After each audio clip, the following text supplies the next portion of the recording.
Hello, hello, hello, hello, everyone. Good afternoon to you all. I believe you're doing well today. Okay, so it's another day, and we are here with our live classes.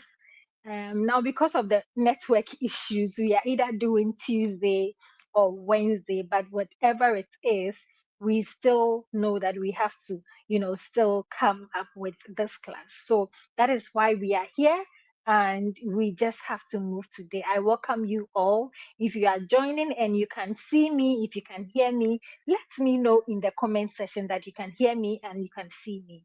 All right, and let me know where you are joining in from. If you are catching a replay, let me know where you are joining in from, where you are watching from. Just let us know in the comment section. So today we are talking about how trauma shapes the way you discipline your child. Mm. How trauma shapes the way you discipline your child. Yes, trauma, when it comes to trauma, okay, when you have trauma that you haven't really resolved, it actually causes a whole lot. Like, it affects every almost every aspect of your life, your businesses, the way you are raising your child, even how you see yourself.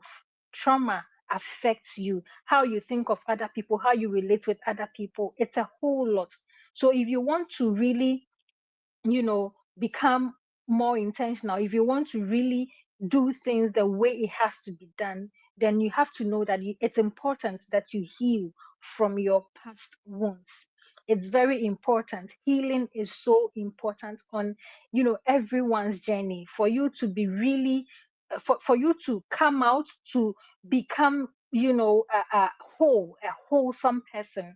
You really need to, as part of it, you need to heal from your unresolved trauma. It's very important that we do. So today we have Onyi. Onyi is my friend, and she's joining us today to have this session with us.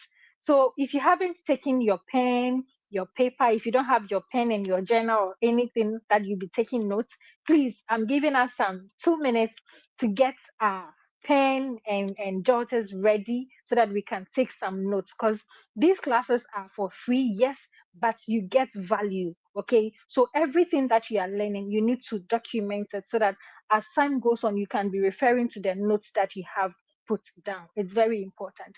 And if you haven't shared this link, share with your friends, your family. This class is actually going to bless someone, so share with them so that they can also join and learn something. I welcome all of you, and I want to invite Oni on stage so that we can start with today's class. Hello, sis. I welcome you. I welcome you to our class today. And without wasting much Thank time, let me just you. leave the stage for you so that you can start with your session today. All right. So please confirm if I can be heard. I'm using this for the first time, so I don't know. I want to know if it's working. Yes, So I can please. hear you. I can clearly Oh, hear you. awesome. Awesome. Thank you. Hello, everybody. Good afternoon. Good afternoon. It's quite a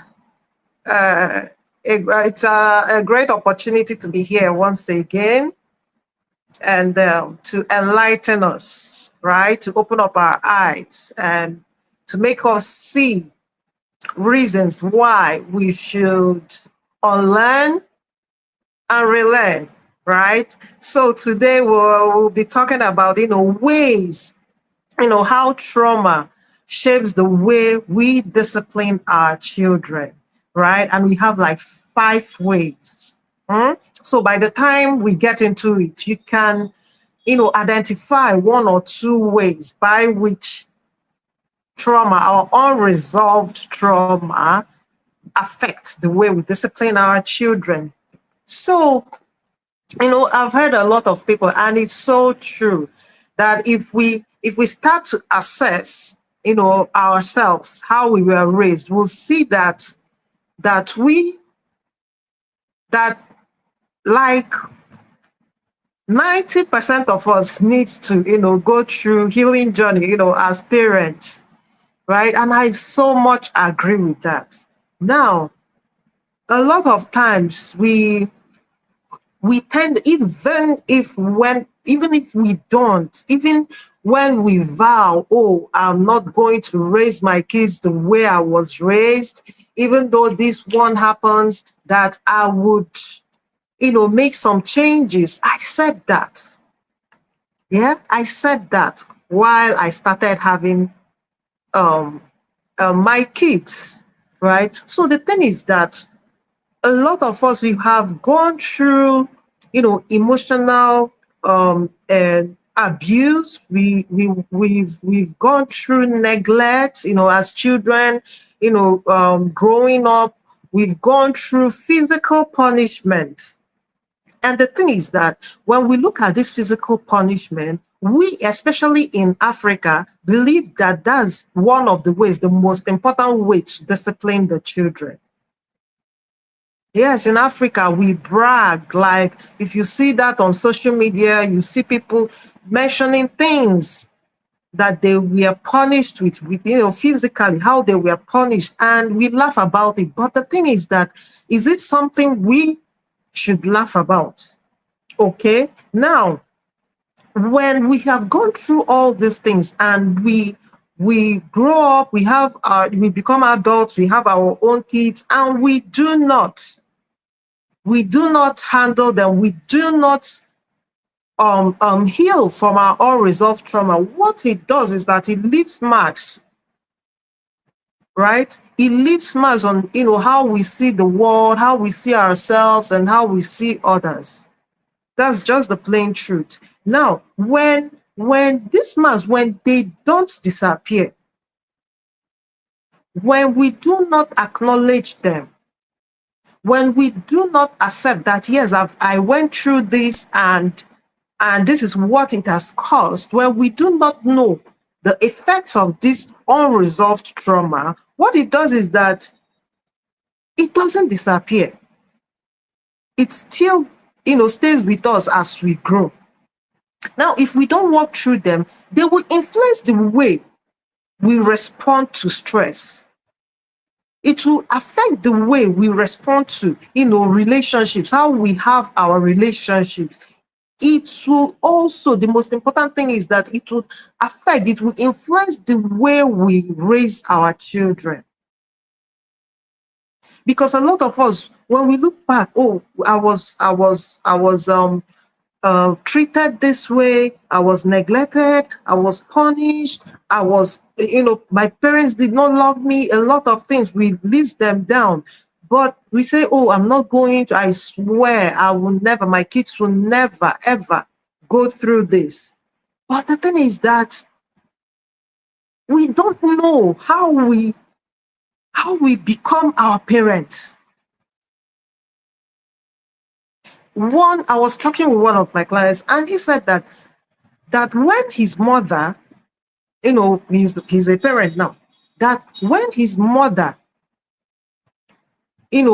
as a child, was beating him, the mother would be crying while flogging him, right? The mother would be crying.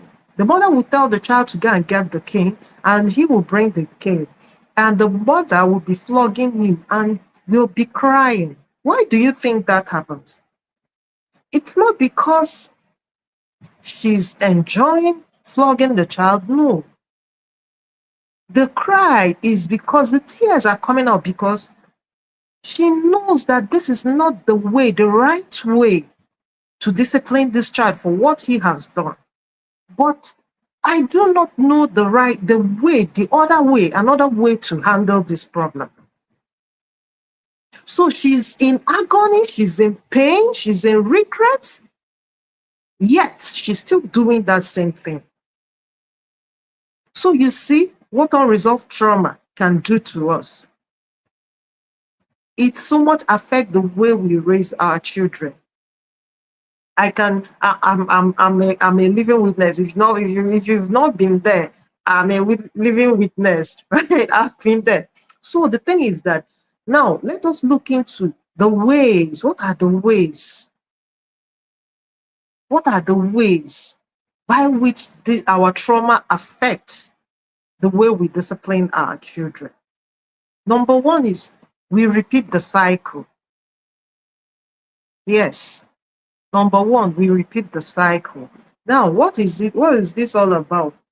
Because we grew up in homes where, discipline was more about fear, right? In our homes, discipline was more about fear than understanding. Now, let me use myself as an example. My father was this kind of person that believes that for you to have respect, for your children to respect you, they must fear you. Okay, so if we're in the sitting room like this and he honks and like he's back from work or wherever he has gone to, immediately we hear his horn, we scamper to safety, right?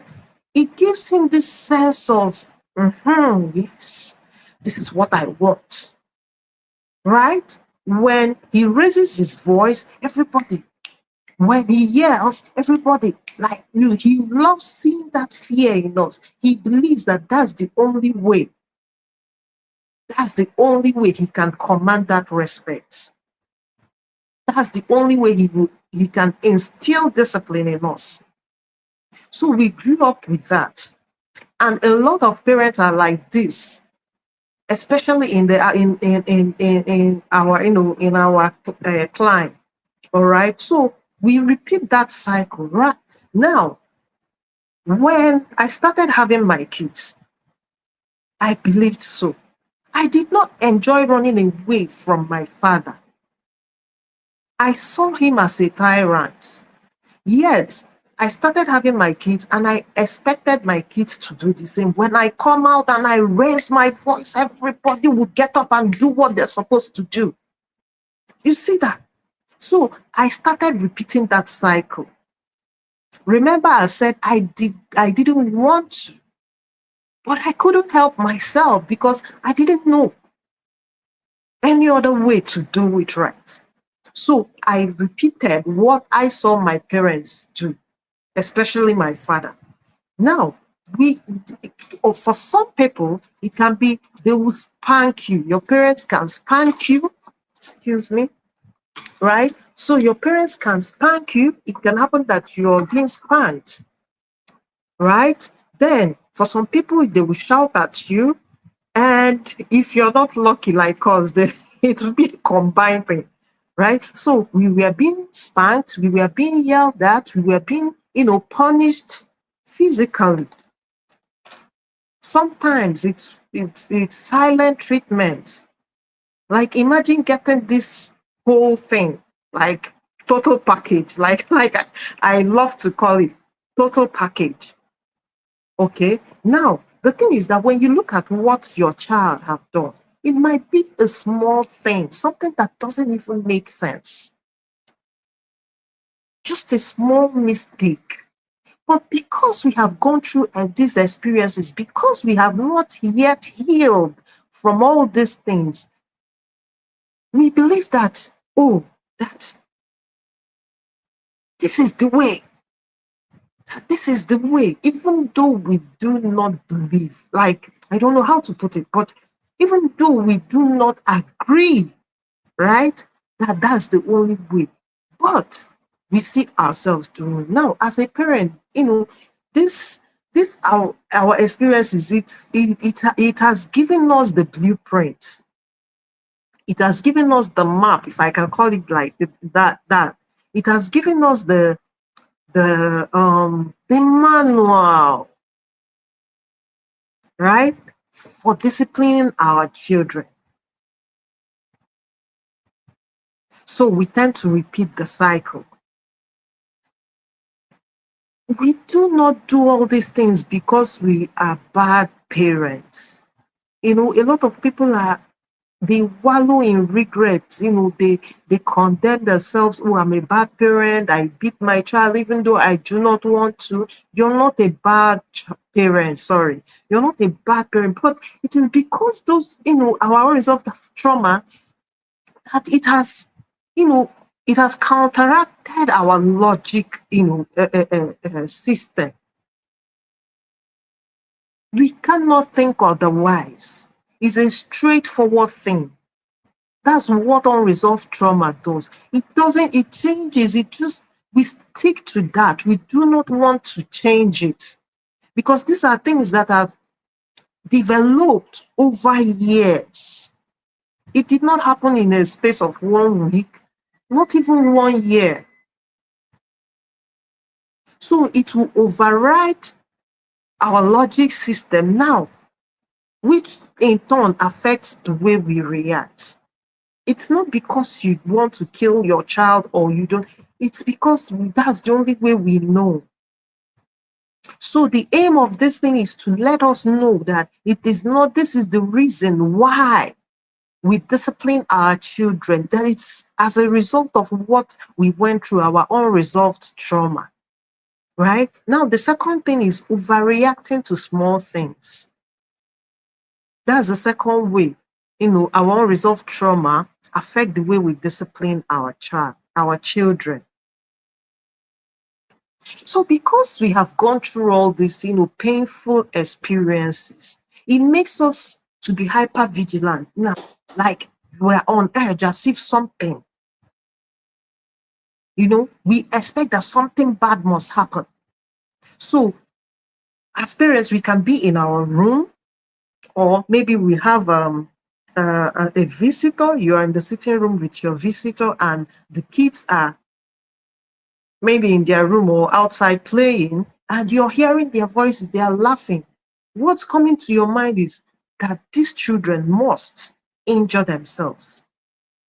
That they must injure themselves. The way they are playing, the way they are shouting, the way they are laughing, that one person must. So it makes you to be on edge, to be ready for whatever.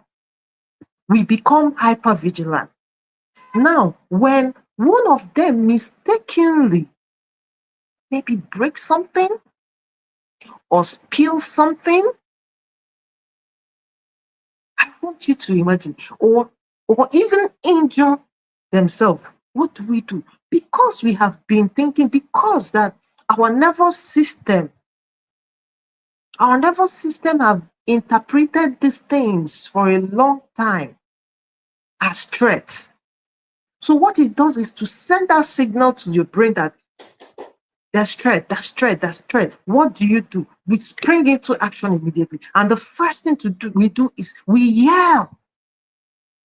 We yell. We go to that child who has maybe injured him or herself, or who has broken something. We start to hit that child or yell at the child, or, punish the child. No, it is not because of what that child has done. It is not your child triggered something that's on the inside. That's your inner child who was, treated that way. That's your inner child who made that little mistake and was punished severely. That little child who made that, simple mistake and, was emotionally neglected. That's what your child triggered. It's not about your child, it's about you. Now, I want to paint this picture. Let's imagine that, as a child, you, the parent, as a child, that maybe you broke something, you broke a plate, or you spoiled something mistakenly. You did not do it consciously, like intentionally, right? And your mom comes or your father comes and sees it and be like, oh, why? What happened? Like, calmly, what happened? What happened? Next time you should be careful, right? Be more careful. Did you injure yourself? You did not. Okay, that's fine. Just get the broom and, sweep or clean this place. That's fine. It's okay. Now, imagine you were raised like this. That's exactly what you would do to your child. But because you were like physically punished, flogged, that child, because you're a child, the child will be saying, okay, that it was a mistake. That's what you'll be saying to yourself. It was a mistake, right? It was a mistake. Mommy, it was a mistake. I didn't mean to. I didn't mean to. Yet on top of that thing, that explanation that's going on, you are hitting that child. You're being, flogged. You're trying to explain. You're being flogged. I want you to imagine what will be going, what will be going on. But because we do not take time to, put ourselves, because our unresolved trauma doesn't give us the opportunity to put ourselves in our children's shoes, we react. So the thing is that we are modeling these things to these kids. We are doing the same. Remember, I said that number one is we repeat the cycle. We are doing the same thing. All right. So we react to old feelings, whatever that has been done. That's what we are playing out. That's what we are playing out. It is not, it is, I do not like when I tell people, when I talk to people about unresolved childhood trauma, I do not know how to put it so that people would understand and take the necessary steps. I promise you, when you go through your healing journey, when you heal, from that unresolved trauma, you would, the happiness, the joy you will see, in your parenting, not just your parenting, in your personal relationship with yourself, your relationship with yourself, with others, with the world. You'll be like, so this is how life is. You will enjoy life. So I want you to, as you're hearing this, I want you to take time. Take time.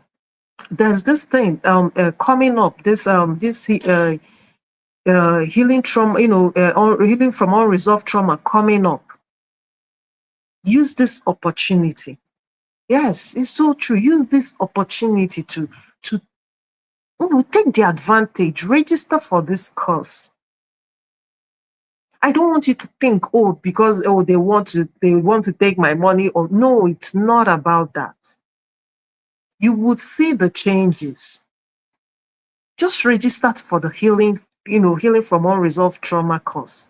You will see the changes. You will be the one to testify. You will tell your friends, register for this course if it's coming up, or you can, do the rewatch it, pay for rewatching it. Right? So the third one is fear of losing control.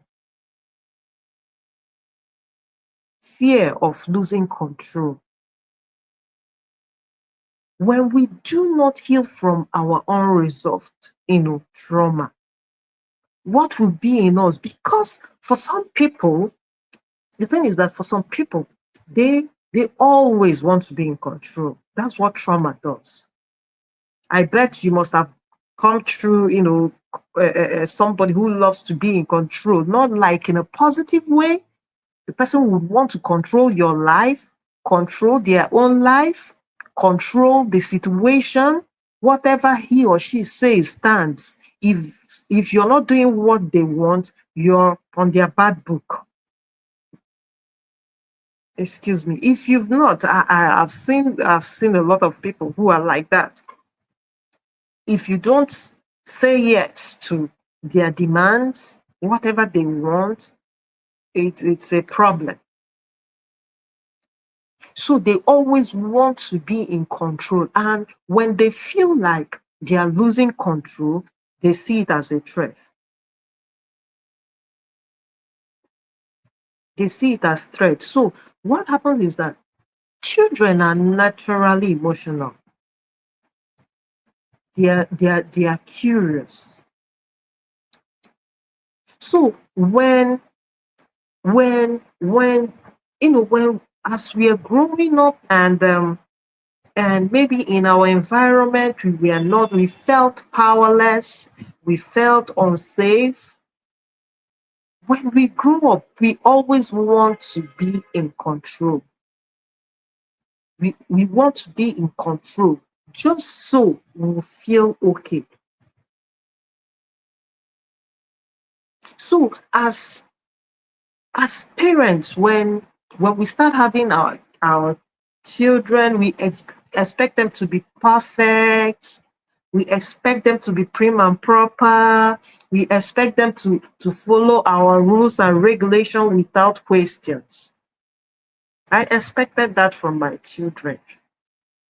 But the thing is that you cannot box children up. It's not possible. When we try that, we turn them into zombies, right?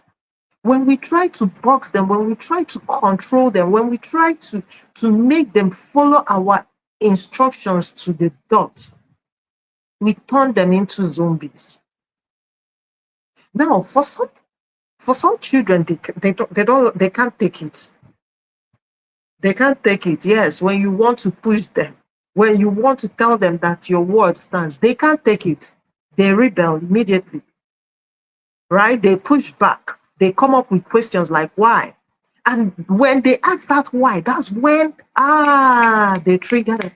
Why would I do what you've asked me to do? Why would I?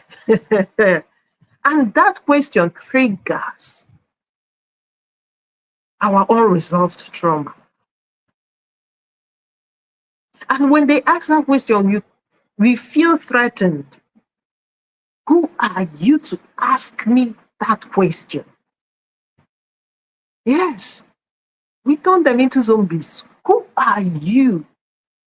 Who are you? Who gave you the right to ask me questions? Who gave you the right to challenge me? Who gave you in this house? I will show you that I am in charge. This is my home, my rules, my are we in a military camp?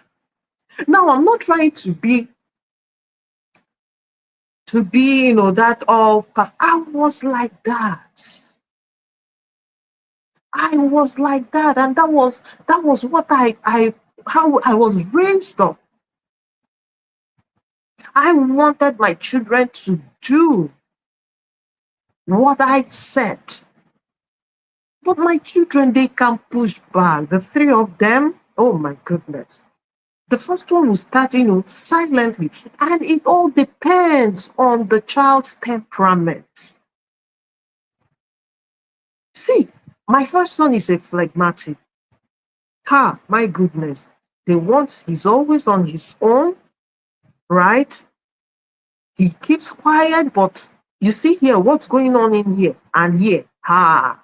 If he starts to write it down, you'll be like, so all this you're keeping quiet, something is going up on the inside. So when you come up with some attitude, he will just keep quiet and be watching you. He won't say a thing. Like you want him to react in such a way, but he's calculating it. He's calm. He's calculating what's going on to know how to react to what you're doing. Do you get that? Now, when you have children who are like that, and you're yelling, you want them to run away, you want them to scamper to safety, you want them to, and they are not doing, it will trigger what is doing you the more. It will trigger you. You'll be like, I'm talking and you're not saying anything. Now, when that child replies, oh, I'm talking and you're talking, is it making sense? I'm talking, you're talking. And the child doesn't talk. I'm talking and you're keeping mute of me. Oh, I'm now a dog. You let me back, and when I'm done backing, then you do what? What do you want them to do? I was like that. I wanted it to be the way I've said it. But that's not it, right? That's not it. It can't be your way or no other way. They will push back. And trust the children of these days. They will want to know why. Yeah? They will want to know why. Mommy, why is this thing like this? Mommy, why do you want me to do this? Mommy, why can't we do it the other way?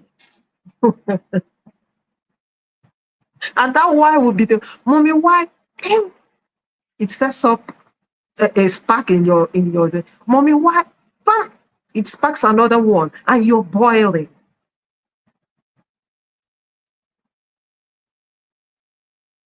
We are not trying to be mean. I want you to understand that. I want you to know.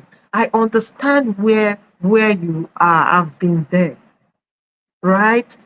For some people, when they feel so bad when they react, for some parents, right? They feel so bad that they overreacted.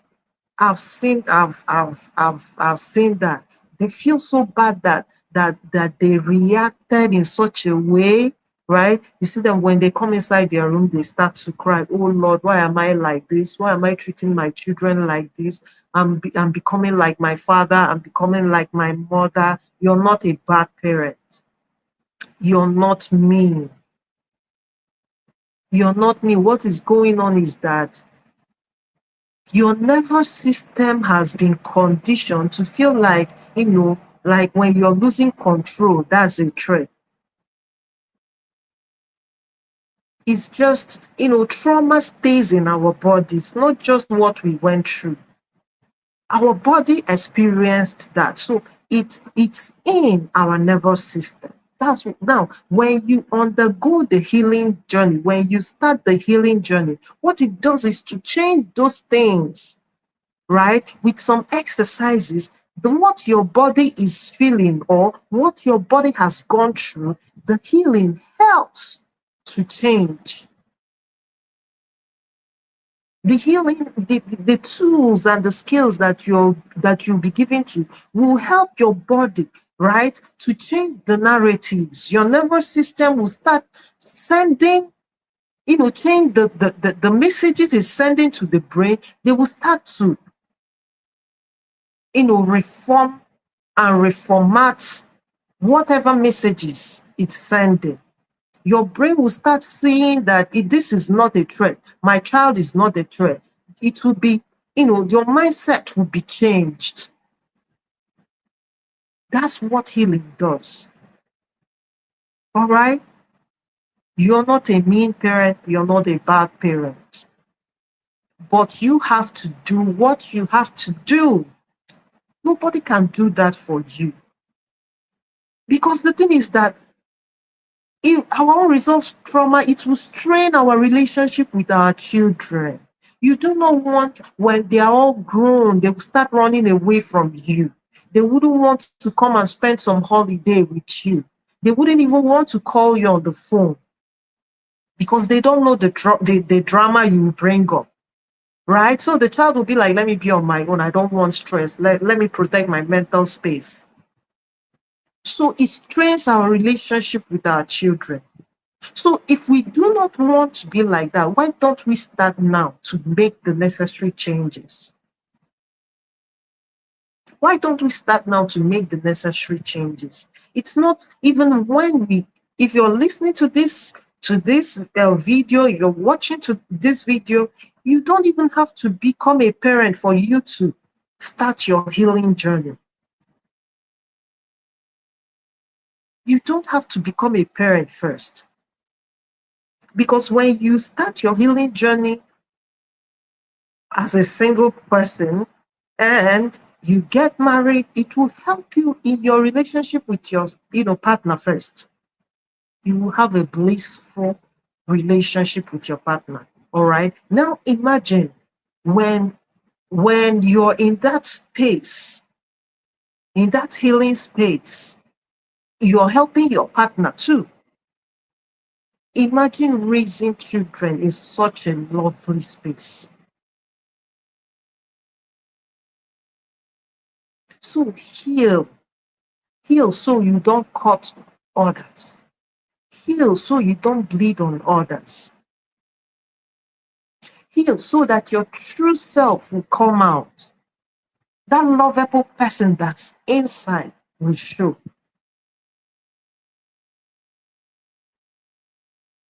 All right. So you're not a mean parent. You're not. You're a beautiful and a lovely parent, but you have to do what is right. You have to take the right steps. And the first one is registering for this course, right? So the fourth one is struggling with boundaries. You see this one? Ah, you see this struggling with boundaries. You see, when children can children know how to, they know how to, you know, turn that key, those nuts that we have not touched. They know how to poke that place you do not want to go to. You see that place you've zoned out from, that place they know how to poke, poke, poke at it. You tell your child, you see this thing, I do not want you to do it.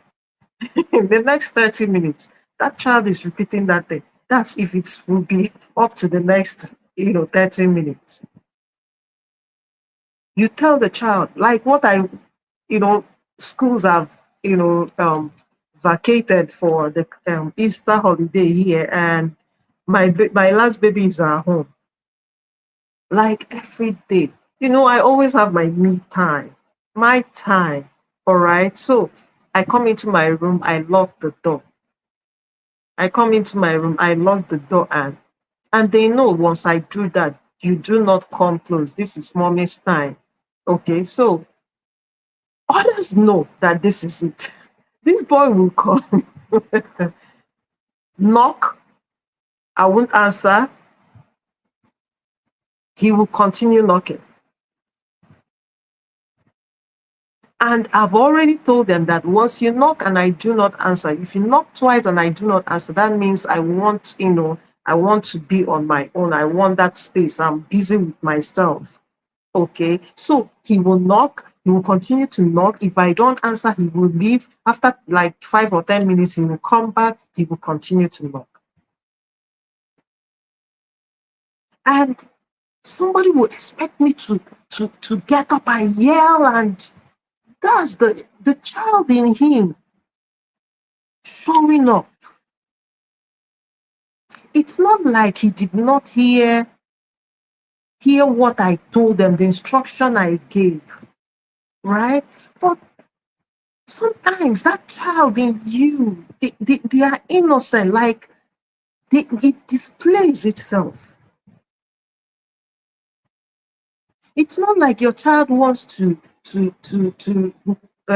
disrespect you. No, your child doesn't want to. But there's that childlike life inside the body. That's what's showing up. And we get triggered because we were not, loved. The child in us was not loved. So that's why all these things come up.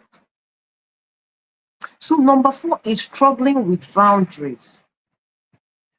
Number 4 is struggling with boundaries, right? So I don't know, but in my dealings with parents and with adults and all that, I've come to notice that people who grew up in a chaotic environment, right? In a chaotic environment, they not just chaotic, people who experienced emotional abuse, right? Emotional neglect, When they become parents, they become overly soft. I've I've I've noticed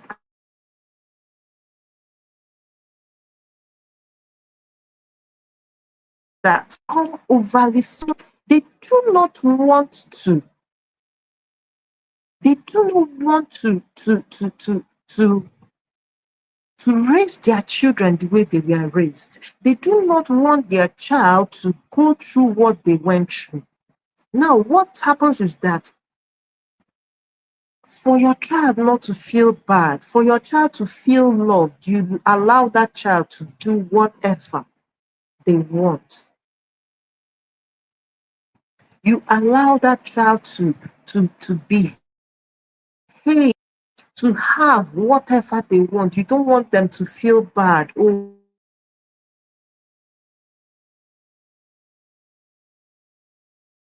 because sad as a child. You don't want the same thing to happen. Excuse me, please. You don't want them to feel sad just like you did. So you allow them to have whatever. Mommy, I want this. Oh, you can have it. Mommy, can you get this? Oh, sure. Oh no, they did not buy all these things for me. Let me give it to my children. Let me give it to my children because I did not get this as a child. I don't want my child to feel the way I felt. Oh, leave them now. They are children. Ah, they are children. They will change. They won't. Oh, they won't. Oh, they are holding on. They are holding on to what they are, what you're giving them. You don't want to judge them because you were judged. You don't want to hurt them because you were hurt. You don't want them to feel the way you felt as a child. Now, you cannot say no to your child. I have seen parents who are like that. Not even my clients, right? People in school, parents in school. You can't say no to your child. You can't set limits. You cannot set limits. Whatever they want to do, whenever they want to go to bed, they can go to bed. Whenever they want to eat, whatever they want to eat, yeah, that's fine. They are children. They are on holiday. Oh, leave them now. Maybe school is over. But that's not the way it is. It's your unresolved trauma that's speaking. We need structure. Children need structure. Once it's 9 o'clock, you go to bed, whether you're on holiday or not. Right? Children need structure because the thing is that your child will not feel rejected or unloved if you put in structure. They won't feel rejected. When you say no, let them know the reasons why and let your reasons be genuine. Let them, when they see, like if I'm talking to my children, giving them reasons, I'll ask the person, what do you think? Do you think that what I say, what do you think about what I've just said? Now you're giving that child the opportunity to analyze what you've said, to place it side by side with what they are asking for. The reasons you have given them, practical reasons, right? They will see reasons. Okay, let me give this instance. Yesterday or 2 days ago, my last child was given an assignment, to do. And he started it and was like, oh, mommy, I've done some, but I've not finished. So I looked at it. What? He hasn't even done 1/4 of what was given to him. He said, oh, this thing is too much. I cannot do it. I said, no, do not use that word, I cannot. Right? So Said, I cannot do it. This is too much. I cannot finish it. It's up to like 100 questions, 50 questions on this one. Now, this is what he has been doing. But because he felt, oh, he's on holiday and he needs to play and all that, he started telling himself that he cannot do it, he can't finish it and all that. So I sat him down and I told him, now, if you do not do this thing, do you think that your teacher will let it slide? Now, the question I'm asking him is giving him that opportunity to think of the consequences of not doing that assignment. So he sat down, he thought about it, he said, no, she won't let it slide. I said, do you think I have the right to tell you not to do this assignment? He said, no, that I don't have the right, to tell him because I'm not the one that gave him the assignment. I said, fine. I said, this assignment you're doing, is it for my own benefit? I said, am I the one that will benefit from it? He took some time. He said, no, it's for my own benefit, for my own good. When I learn these things, yeah, it stays with me. I said, exactly. So you need to sit down and tidy up your assignment. Place your priorities right. Which comes first? But I bet you, if I hadn't gone through my healing journey, I'm not lying now. If I hadn't gone through, if it were to be before, right? I would immediately be saying, oh no, I cannot. I would have raised my voice and yell out, what do you mean? Why won't you finish? Oh, will you? You can't finish. Now I'm the one raising my voice. I'm the one stressing myself. That child can go out there and will do that assignment. I don't know if we are understanding, what I'm trying to say. So we have to put in structure. We have to sit down and see that discipline, we don't, do discipline from the place of fear. We do it from the place of understanding, from the place of love, for them to see reasons with you. And if we do not set boundaries, if there are no limits, that child can get overwhelmed. Have you seen a child who is being allowed to do whatever they want? Right? Okay, so when I go to school to pick my kids, the ones in secondary school, their friends will come around, we gist, we talk, and so one day I came to the school during a school period, right, to drop off some documents. So I saw one of them kneeling down. And I was like, what did you do?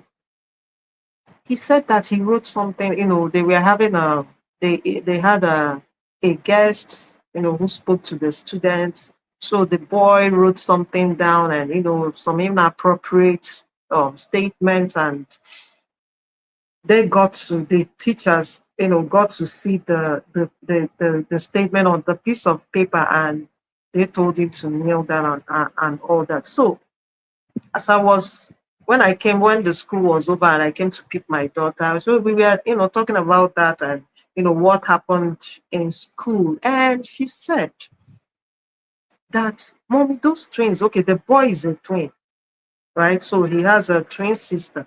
He said those twins are wild. They allow them to do whatever they want to. Right. And I think that the reason why they are in hostel is because their parents are tired. They just dumped them in the hostel. Now,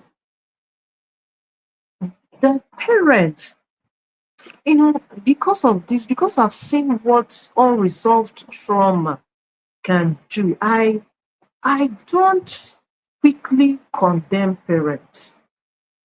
Right? I see some mistakes from the place of empathy. And that's another thing trauma does. From the point of view of, okay, this person might have gone through so and so as a child, right? Now, as an adult, he or she still doesn't know what to do. They do not know how to correct those things. And they've started having children already. Okay. So these children, they come.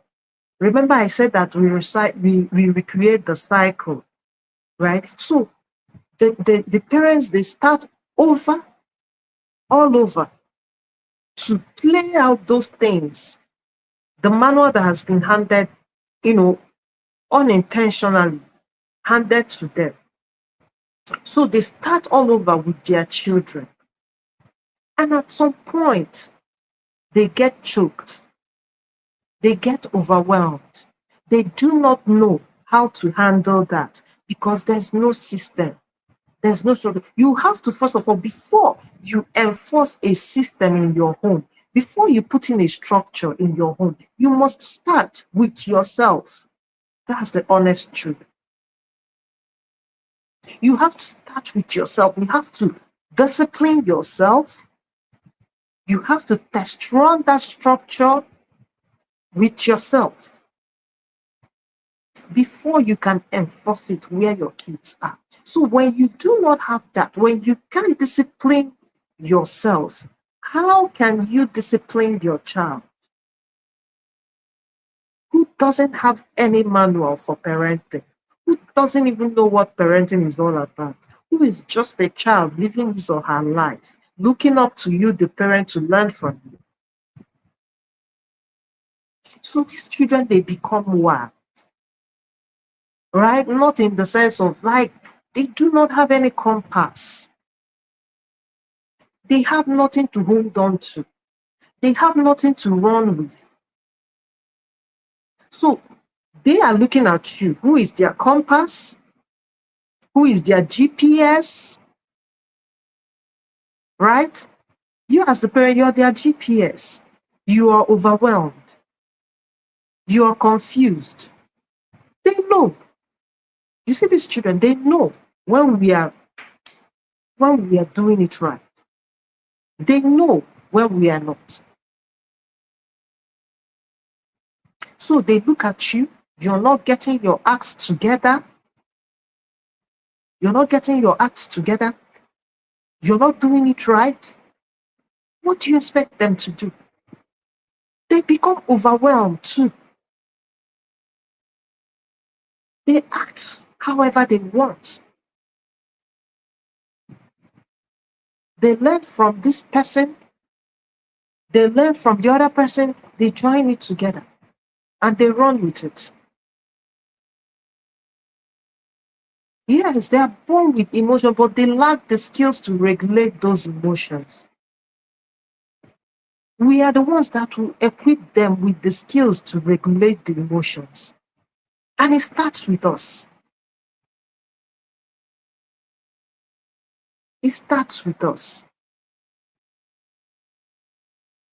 Because if we don't give them that tools, right, they feel, yes, they will feel insecure. They might not tell you that. They will feel insecure. They will feel so much overwhelmed by freedom. You see, freedom, if it doesn't have limits, you can get overwhelmed. When you are free to do whatever you want, at some point, you will get so overwhelmed. You will want somebody to be putting you in check. So the fifth way is by taking things personal. We take things personal. Whatever our child does, whatever they say, whatever they do, we take it personal. I've said it before, children are naturally emotional. They are naturally curious. And for some people, they are defiant, they can be defiant. Yes. But the thing is that when they are this curious, when they cry, when they are overly happy, they are learning. Because at that point, that's when you tell them, okay, no, you don't have to do it this way. So, okay, so you're hungry. Why don't you say you're hungry? Right? Why are you crying? Okay, because you're hungry. Okay, next time tell me, mommy, I'm hungry. I want something to eat. You're teaching that child. So tomorrow when the child is hungry, they will come to you and tell you that they are hungry instead of crying. You're teaching them. So they learn. So when we have unresolved trauma and our children, when they display this behavior, what it does is that we take it personal. We take it personal. Sometimes when they refuse to listen to what we have told them, what we said to them, it triggers that old wound. You start, having that feelings of rejection because they do not accept this child doesn't accept so they are rejecting me. You feel you're not good enough. Yes, I'm not good enough because if I'm good enough, this child would know that they will say yes to whatever I've told them. You're no longer dealing with you. I've said it before. When you start feeling that way, you're no longer dealing with your child. You're dealing with that your inner child that experienced all those things. You're dealing with your inner child that did not feel loved. You're dealing with your inner child that did not feel, cared for, that did not feel seen.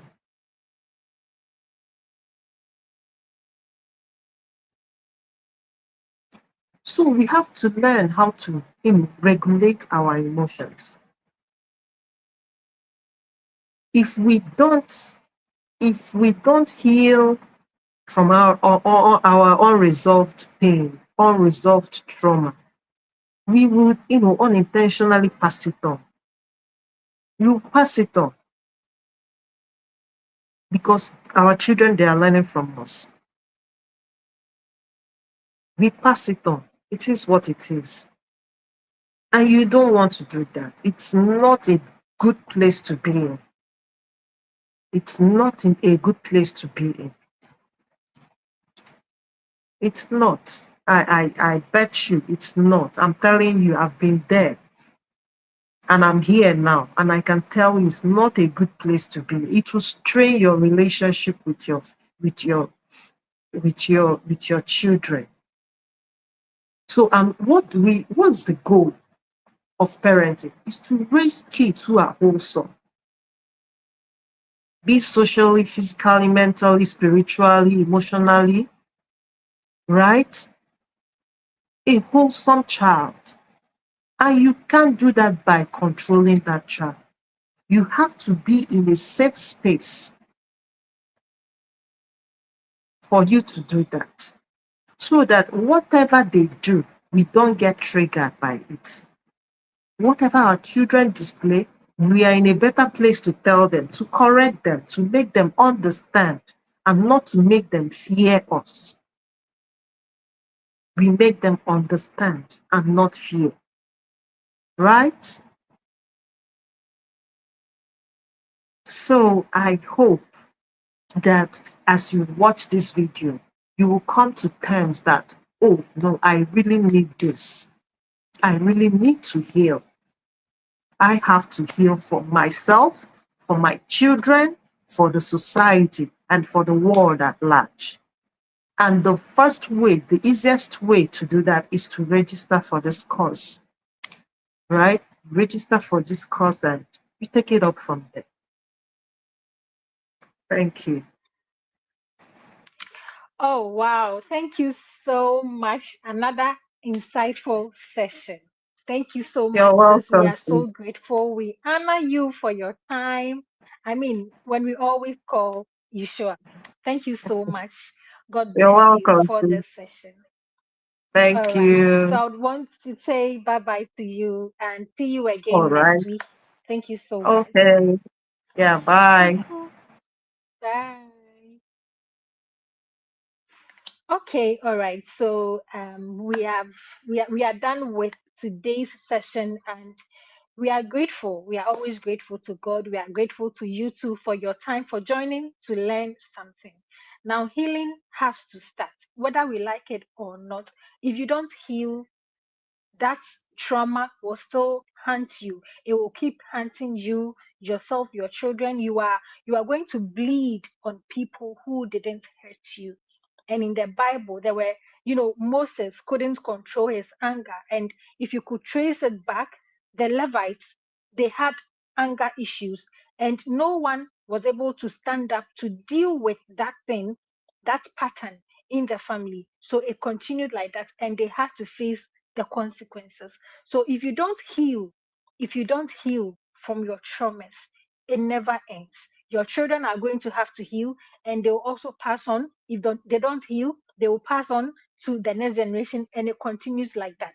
So tell yourself that you are going to be that generational, breaker. You are going to break that curse, that pattern that is not serving anyone. Because of course, the trauma is not serving you, it's not serving your kids, it's not serving anyone. It's rather causing harm. And if we know the consequences of these actions, if we know the consequences of not healing, if we know, we will jump to this class. I mean, any class that you have to jump on to heal, you just have to do it, because healing is like, you feel relieved, okay, after you've gone through the processes and all of that. You feel relieved, you feel like, yeah, you are now, okay, like things are getting clearer. And it's a journey, it's a process. You don't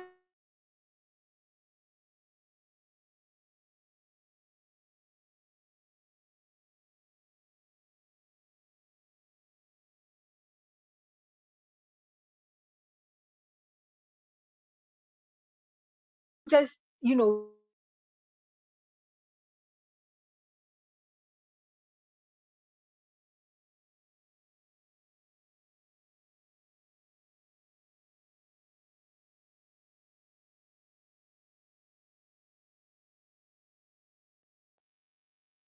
Yeah, sorry, network issues. All right. So you've been with your parents, they've passed on whatever. You've been with them for good 18 years, and you want to take one day to just heal. No, you need to go through the process to be able to heal. Okay. We've all done it. I've been through it. I started my journey, my healing journey, I think 4 years ago. And I've never regretted it. I do it every year. I take the course every year. So I'll entreat you to also do it. It will help you in your business, your personal life, in your parenting, in your marriage. I mean, every other aspect of your life. If you are going to heal, if you are going to stay committed to healing every time, you will see the result for yourself. And the goal, okay, the goal of parenting is not to raise obedient children. When we do that, we raise children who are hypocrites. They do the right things because you are there. They just, obey you just like that. They don't know why they have to do what they have to do. But we want to raise trauma free children who will be able to grow to think for themselves, who will become wholesome and change the narrative for Africa. We can't just be saying with our mouth that we want to change the narrative here in Africa, we want to do this, we want to do that, and not wanting to heal. We have to heal from our past wounds. It's very, very important that we do that. So thank you so much for joining. If you are catching replay, I want to congratulate you for watching this class and for your time. So you can share the link. If you haven't subscribed yet, click the subscribe button and subscribe to this channel. We have a lot of things to learn in parenting. It's a journey. You don't become wholesome by just learning one thing and then leaving. You need to work on yourself. And parenting starts with you. So if you don't get better, there's no way you're going to be able to give better to your child. So thank you so much, and see you again next week for another insightful session. Enjoy the rest of the day. Bye bye.